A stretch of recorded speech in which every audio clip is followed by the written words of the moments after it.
Okay, everyone, I am sick and tired of people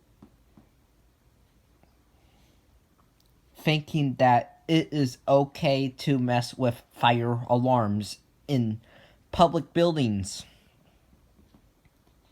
I am really sick and tired of that. The reason why I am really sick and tired of that is because fire alarms are not toys. They are very serious life safety devices that alert people when there is a fire inside the building and they must evacuate the building immediately, and also notify the fire department to come and put that fire out. So this saves buildings from being burnt to the ground as well. So this is why these are not to be messed around with.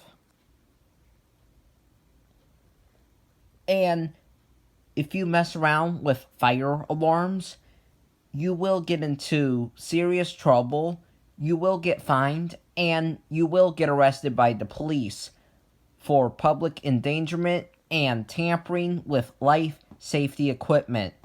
So you don't ever do that. Goodbye.